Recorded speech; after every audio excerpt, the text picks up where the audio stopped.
There are companies that sell it as a gift with cereal or whatever, and it takes you to their MySpace page, or it takes them to their Twitter address or whatever. So that's really the way that everybody sort of exchanges. All right, we're changing gears altogether.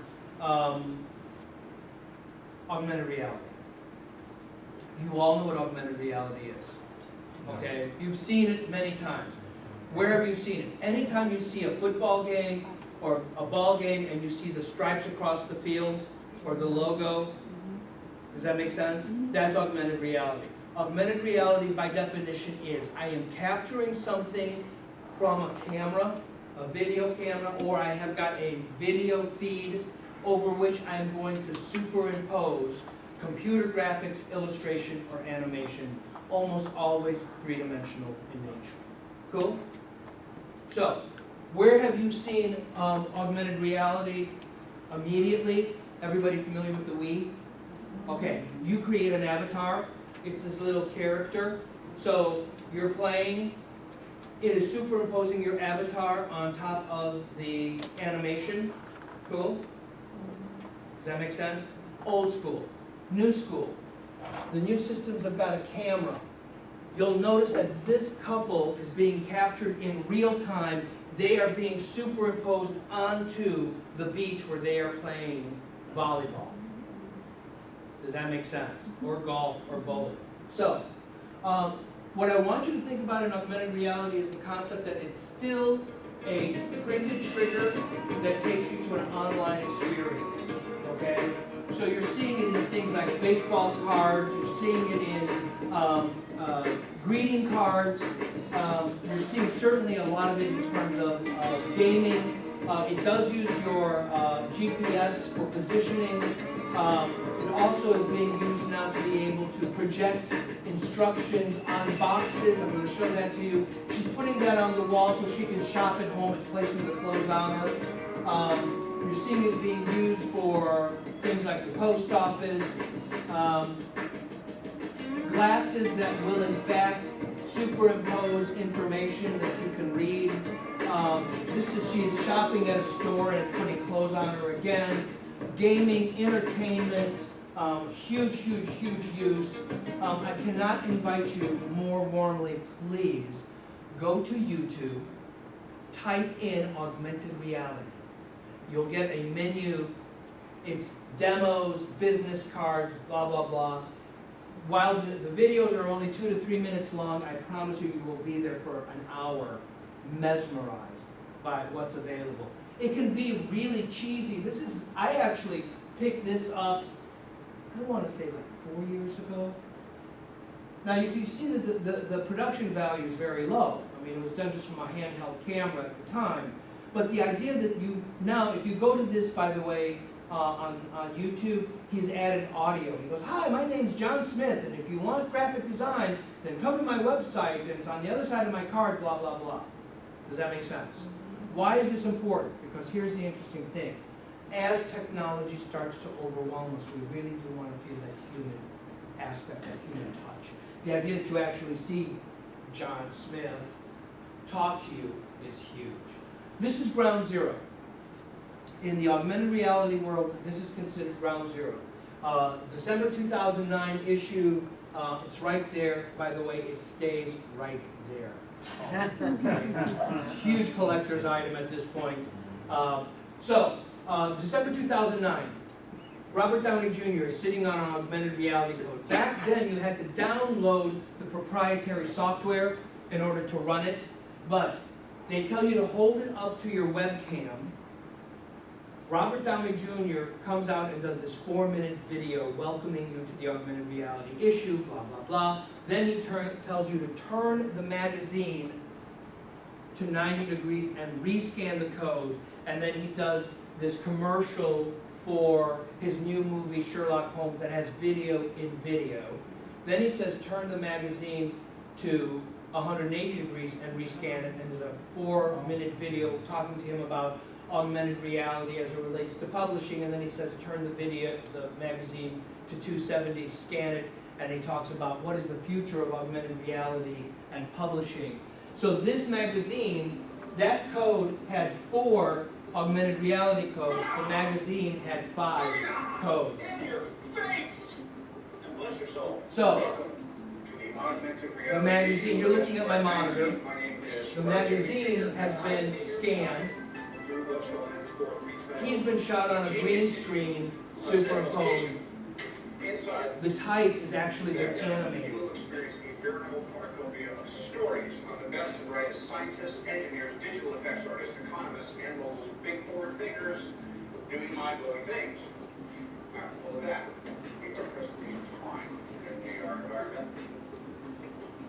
Easily way to experience the magazine. Rather than taking questions, and I know you have many, I should now give you a real-time tour. Watch the font. This has all been animated. I don't understand how turning the QR code, you were able to get to a different site. Watch. It's Jedi mind trick, okay? So now we're taking the magazine, we're turning it, we're rescanning it, and now it's going to launch another video. Otherwise, for launching a brave, new, interesting technology. You notice how it changed aspects? Because you're now into the next video. There. So now watch this. Video in video. He's showing you the trailer of Sherlock Holmes. I'm going to keep moving out of respect for your time. The next one actually is singularly one of the most beautiful. It's one of my favorites. Was done in England for Dunhill. It's a 6-page insert in a magazine. You'll notice that they're using a tablet with a camera. And it's self-launching. It uses a code known as Orasma. This is Sir Ralph Fiennes talking about climbing Everest. On the expeditions, you don't get self-doubt. You either can keep going, or you'll be dead if you do, so you don't. This is one of the principal dancers from the Royal Ballet. Being 14, 15 in a comprehensive school where there was no other ballet dancers, And one of the top, that was great. one of the top theatre producers. I was brought up in a place called In London. Newing, near Penzance in Cornwall. And every single morning, I used to Isn't that walk breathtaking? from my home to the school. Stop and think about the implication that we have got photographs where we can embed an augmented reality code. You get an annual report and the photograph of the CEO launches into that year's speech, or the CMO or the CFO.